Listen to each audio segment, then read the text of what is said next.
आप देख रहे हैं न्यूज 37 इंडिया और समय हो चला है अब खबरों का। मैं लोकेश बंसल आपको लेकर चलता हूं खबरों की दुनिया में। उत्तर प्रदेश के जनपद हापुड़ में आज आम आदमी पार्टी के दिल्ली सरकार के कैबिनेट मंत्री राजेंद्र पाल गौतम एवं दिल्ली क्षेत्र तुगलकाबाद से विधायक सहीराम गौतम ने हापुड़ पहुंचकर आगामी जिला पंचायत चुनाव में आम आदमी पार्टी की सक्रियता को बढ़ाते हुए आज पूरी तरह उत्तर प्रदेश में चुनाव लड़ने का बिगुल फूंक दिया। इस कड़ी में दिल्ली सरकार के कैबिनेट मंत्री सर्वप्रथम हापुड़ में पहुंचकर मेरठ रोड तिराहे पर स्थित संविधान रचयिता भीमराव अंबेडकर तथा तहसील चौराहे पर स्थित चौधरी चंद सिंह की मूर्ति पर माला अर्पण कर तहसील चौराहे पर ही स्थित गुरुद्वारे में मत्था टेक कर चंडी मंदिर में पूजा अर्चना के साथ स्वर्गाश्रम रोड स्थित एक धर्मशाला में आयोजित कार्यकर्ता संवाद कार्यक्रम में पहुंचे, जहां कार्यकर्ताओं ने उनका जोरदार स्वागत करते हुए उन्हें फूल मालाओं से लाद दिया। इस अवसर पर दिल्ली सरकार के मंत्री ने भी कार्यकर्ताओं में जिला पंचायत चुनाव के लिए तैयारियों में जुटने का आह्वान करते हुए पूरा जोश भरने का काम किया। हमारे संवाददाता से बात करते हुए दिल्ली सरकार के कैबिनेट मंत्री राजेंद्र पाल गौतम ने कहा कि आज उत्तर प्रदेश में जहां जंगल राज है तो वहीं शिक्षा स्वास्थ्य के साथ साथ जनता से संबंधित सभी सेवाओं का बुरा हाल है।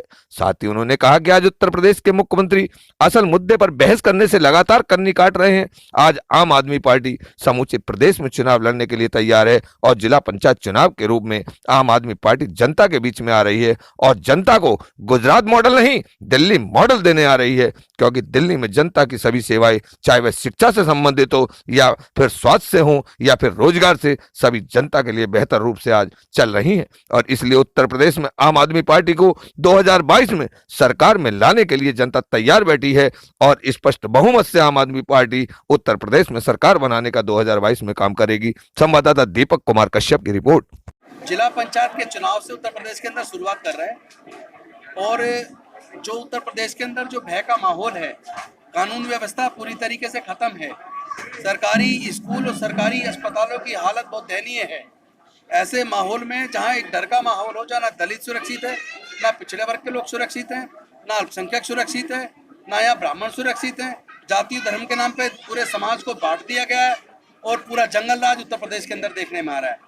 और जो एक गुजरात मॉडल एक शब्द बेचकर ये सरकार बनाई गई थी केंद्र के अंदर और उसी के द्वारा यूपी के अंदर आज पूरे देश को पता चल गया गुजरात का मॉडल क्या है।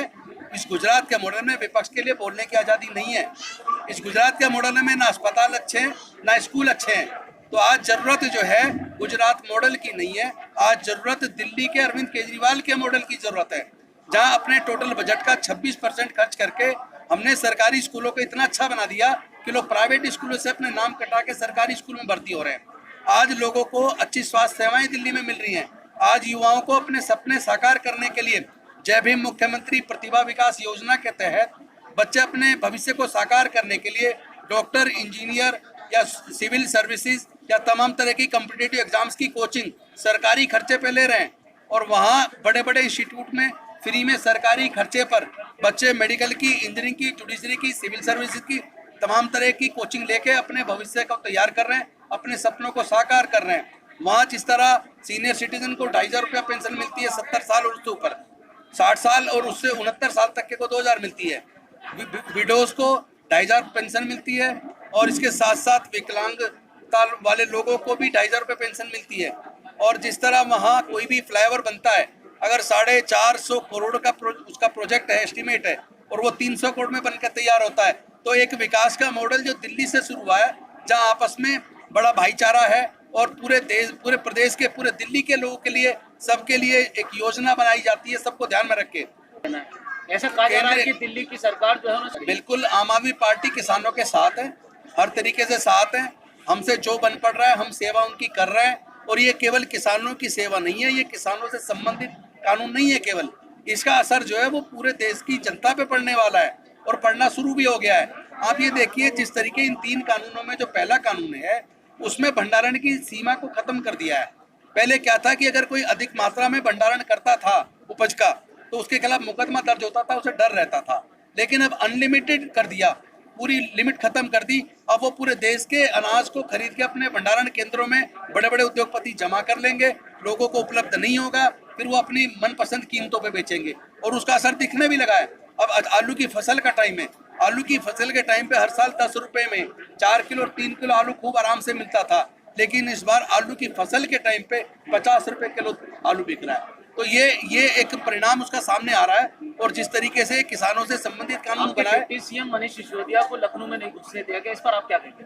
नहीं, ये तो एक जंगल राज है, ये कानून का शासन है। भारत का संविधान सबको पूरे देश में कहीं भी आने जाने की, सभा करने की इजाजत देता है। लेकिन जिस तरह यूपी के मंत्री ने पहले तो दिल्ली के शिक्षा मंत्री को इनवाइट किया कि शिक्षा के ऊपर बहस करने के लिए आप आइए, और जब लखनऊ पहुंच गए तो वहाँ के उत्तर प्रदेश के मंत्री भाग खड़े हुए, वो तो मना नहीं आए। मंत्री के हमने तो नहीं बुलाया उन्होंने बुलाया था, उसकी आप ट्वीट देखिए, उस वक्त की जो वीडियोस देखिए, वो वीडियोस अभी भी अवेलेबल है, हम अवेलेबल करा देते हैं।